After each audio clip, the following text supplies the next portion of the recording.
Francis Ford Coppola is considered by many one of the great masters of American cinema, and for good reason. He's got a number of undeniable classics under his belt, such as The Godfather Part 2, and Apocalypse Now, and has always made movies his own way, regardless of what others say or what's popular at the moment. That said, there's an entire generation who has never seen Coppola do anything contemporary with any cultural significance. As he's gotten increasingly experimental, remember Twixt? Coppola has also become irrelevant. Unfortunately, he's also now produced a film that is guaranteed to make him the target of ridicule, Megalopolis, and the jokes are well earned. Megalopolis is a disaster. Let's just be serious.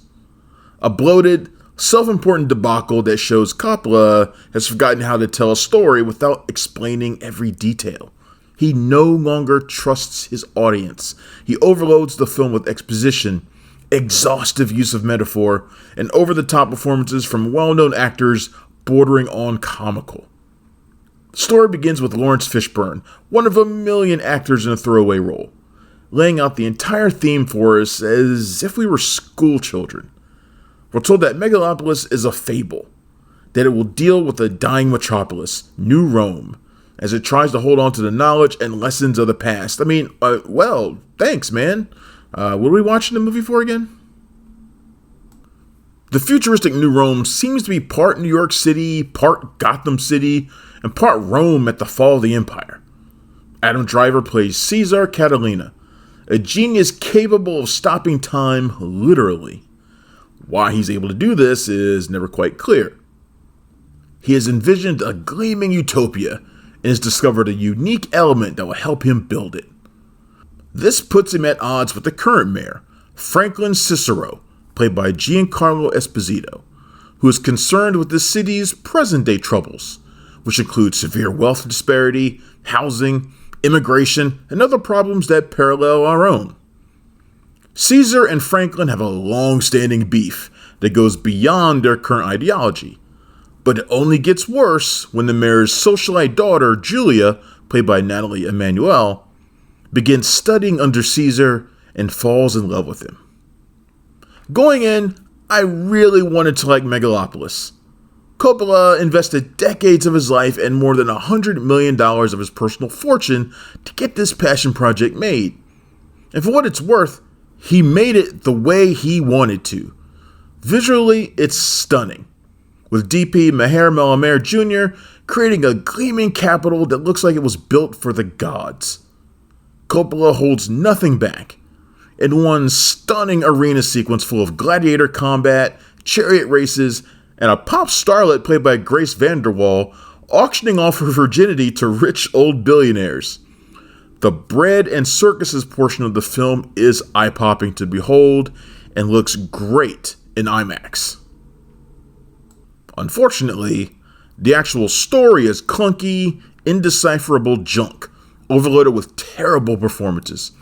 Driver is sort of an enigmatic guy anyway, so he seems perfectly at home when the egotistical Caesar is spouting off bold declarations and lording his brilliance over others.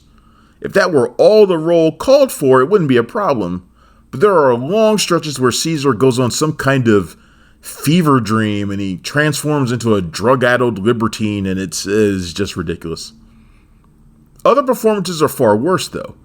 Poor Emmanuel seems to have no idea what her character is supposed to be doing from scene to scene. She's the victim of some god-awful writing that transforms Julia from a party girl to practically the Virgin Mary in a heartbeat. Esposito, a brilliant thespian who can do literally anything and one of my favorite actors ever, also can't make heads or tails out of his Franklyn Cicero role.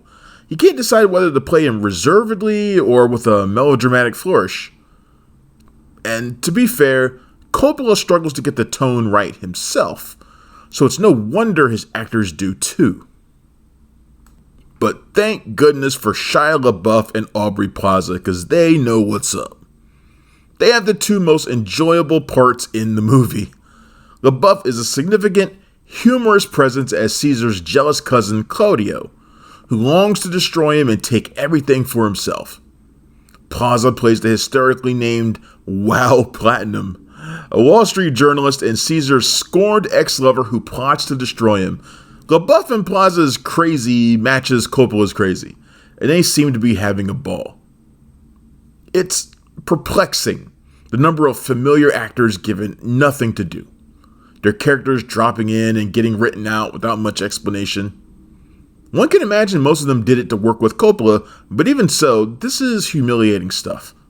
Jason Schwartzman is the oddest of all, playing a nondescript member of Franklyn's entourage. Dustin Hoffman looks weirdly out of place as Franklyn's fixer, before getting shuffled out of the film for no good storyline reason.